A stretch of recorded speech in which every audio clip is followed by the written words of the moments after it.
An Alabama courthouse, a granite monument engraved with the Ten Commandments, and a judge who believed they should stay there.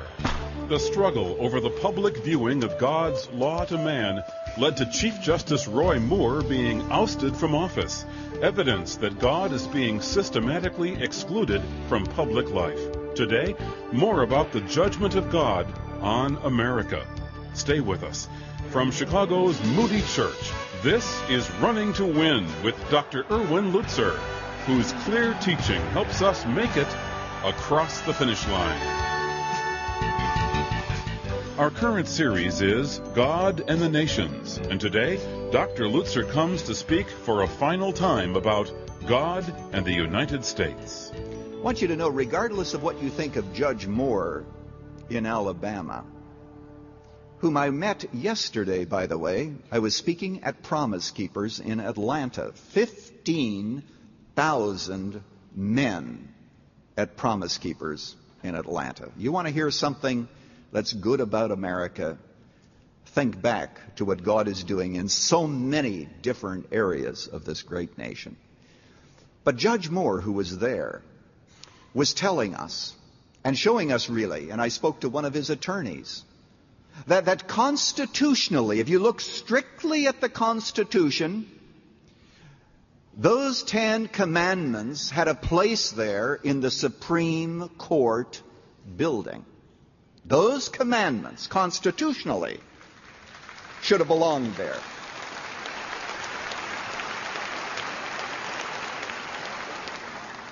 Now, we can argue whether or not this was really the cause to fight and say this or that, but I'll tell you what is happening is there are judges in America today who are no longer interpreting the Constitution and interpreting the law. They are making up the law in the United States of America. Now let me ask you, what happens when law no longer rules? The vacuum is filled with power. Let me give you an illustration from our childhood days. 4th grade.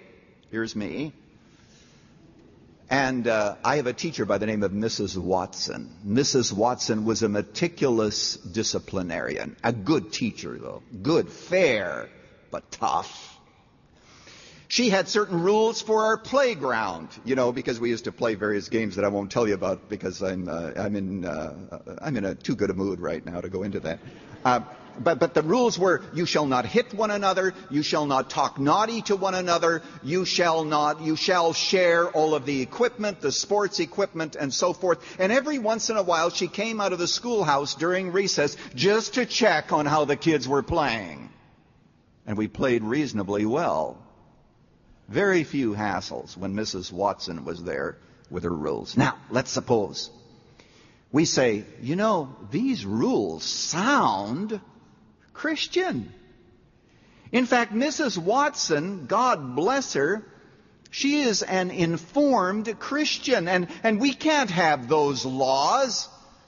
And so what we need to do is to take the rules, and we need to get rid of them, and we need to get rid of her too. Now let me ask you a question. Whose will survive out on the playing field when the rules are no longer there and no one enforcing them? You can answer that. The school bully. Whatever he wants will go. And I'm going to speak to you candidly.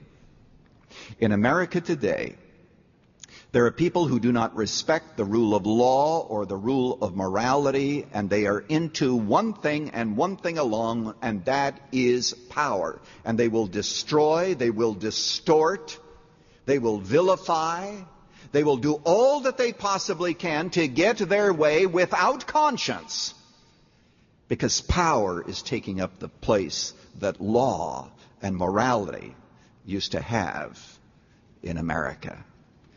And people can no longer even resolve the simplest thing without some kind of an appeal to law and to the laws of this nation. And that's a great story in itself, because America no longer is rooted in God. What did the terrorist attack prove about unbelievers? They proved something, I guess, that we should have known. Dead people don't hear very well.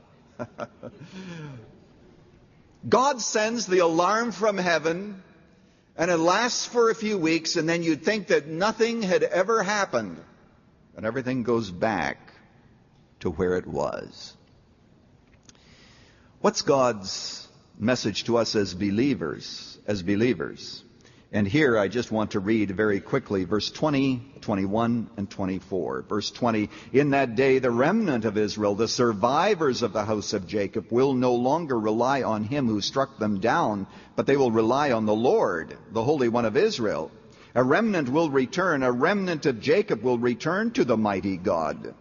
And then very quickly, verse 24, therefore this is what the Lord God Almighty says, O my people who live in Zion, do not be afraid of the Assyrians who beat you with a rod and lift up a club against you as did Egypt. Don't be afraid of them, because they don't have the final word in your life anyway.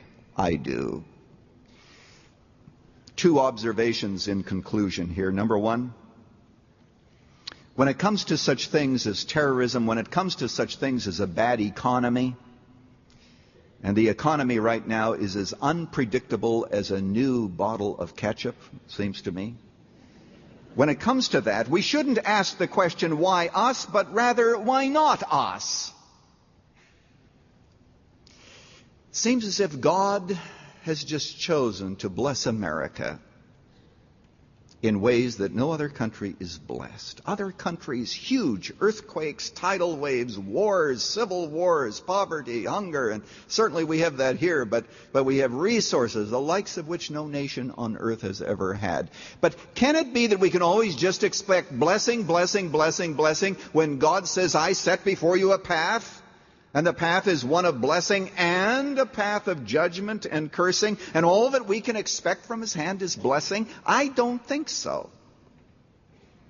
So the question is, are we ourselves, are we getting the message? Are we getting the message? What about the church, Episcopalians, I believe it is, ordaining homosexuals? Everybody says, oh, they're apostate. Oh, my friend. They were apostate long ago when they stopped giving up the uniqueness of Jesus as the only way to